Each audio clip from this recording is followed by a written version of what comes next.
nakakuha mo sa pagbebenta ng gulay? Napakahina pa rin ang ating kinikita. Kahit maghapon pa rin akong magbenta. Ano na yung Kaylin? Natatakot ako na mag-on ulit tayo sa utang. Labit taya. Palibhasa kasi, malaki at mahaba ang mga paa mo. Kaya mabilis mo akong nahahabol. Teka. Aray, narinig niyo ba yun? Mukhang si nanay at si itay yun. Itay, inay, pasensya na po sa abala. Ngunit naririnig namin ang pinag-uusapan ninyo. Opo, handa naman po kami tumulong eh. Opo po nga ako, okay lang naman po sa amin eh. Naku, hindi pwede. Mga bata pa lamang kayo. Hindi niyo pa kaya maghanap buhay. Naku tay, si Juliana na ay hindi marunong. Ano? Marunong kaya ako? Oo siya, tama na. Masusolusyonan natin to ha. Basta, magtiwala lang tayo sa Diyos at magdasal. Ano nga parang pangarap niyo? Gusto ko, paglaki ko, gusto ko mag-isang doktor. Para makatulong ako sa mga tao na sakit. Ang gusto ko, maging ay isang engineer para makatulong ako sa paggagawa ng bahay natin. Ako naman, gusto ko naman maging arkitektura para isin natin ang ating bahay. Ako naman, gusto ko maging isang matagumpay entrepreneur para makabili or magbenta ng mga bagay na nais ng mga taong kainin at para makabayad agad tayo sa ating mga utang. Hala, tinulugan tayo. Uy, Kaylin, ano yan? Susugal ka? Ha? Wala to? Ha? Anong wala? Tigil-tigilan mo nga yun, Kaylin. Masama yan. Ano ba? Bakit ka nagagalit? Sabi mo wala nga eh. Huwag mo nga akong pakialaman. Nag-aaway sila? Rinig na rinig ko. Bakit ganun si tatay? Hindi naman siya ganun eh. Masipag at mabait ang tatay ko. Huwag kang mag-alala, bunso ha. Kami na nila kuya mo ang bahala. Tara na, matulog na tayo. Kaylin, kita ko na marami ka ng kinita ah. Asa na? Nako, nawala ako. Nawala mo? Nawala mo? Pinangsugal mo na naman. Ano? Bakit wala kang masagot? Ano? Oo na, sinugal ko! Bakit ka nagsusugal? May nakukuha ka ba dyan ha? Pasensya na. Kung sa una pa lang, binigyan mo na ako ng magagandang gulay. Naprinta ko na sana agad. Huwag mo akong sasambat ng mga ganyang bagay. Wala kang karapatan. Bakit? Totoo naman ah. Itay, inay! Tama na po! Palagi naman po kayo nag-aaway! Ano po? Huwag ka manahiraw. Ano ba? Tingnan mo ginawa mo. Ang tatanda nyo na. Mga bata pa rin kayo. Kumusta? Di man lang kayo naya sa mga anak nyo.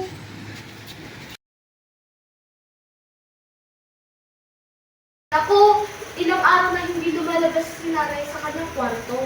Oo nga eh. Hindi na siya lumalabas sa kanyang kwarto. Sabik na ako makita siya. Katukin din natin ang kwarto niya. Huwag. Hintayin lang muna natin siya makapag-isip-isip. Ano kaya yun? Matingnan nga. Inay! Inay! Inay! Ano nangyari sa'yo? Ate, kuya! Si nanay! Inay! Ano nangyari? Hindi ko alam! Dali na namin siya sa hospital! I'm sorry, but the patient is dead on arrival. I'm sorry for your loss.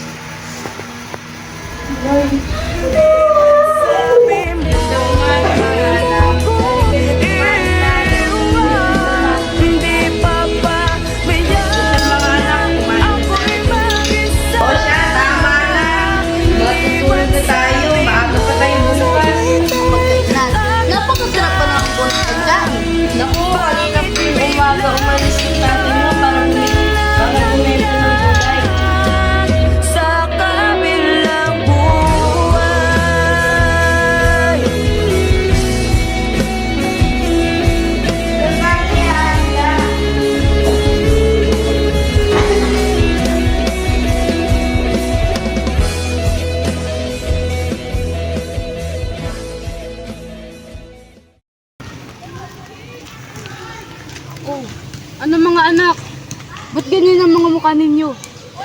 masasama pong balita, wala na po si inay.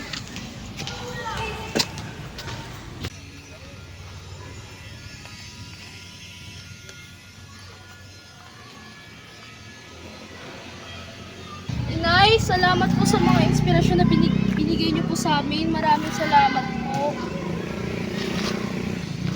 Inay, salamat po dahil pinamlaki mo akong maayos at mahal na mahal po kita. Sorry po kung minsan ay nasasagot kita. Inay, salamat po sa lahat po binigay mo po sa amin.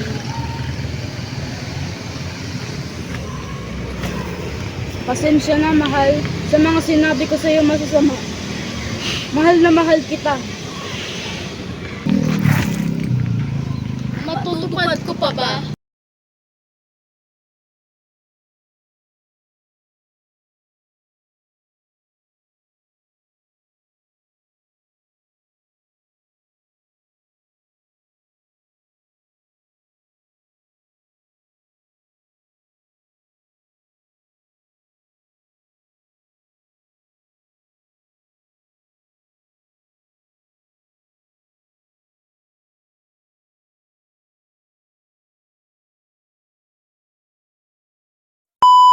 Scene 5, pasok! Bata pa lamang kayo, hindi nyo pa kaya maghanap buhay. Naku tayo, si Julia. Paglaki ko. Hoy! Ako muna! Yan! 3, 2, 1, pasok! I'm sorry, but... Hey! 13, 3, 2, 1, 3, 2, 1, pasok! I'm sorry, but the patient is dead on arrival. I'm sorry for your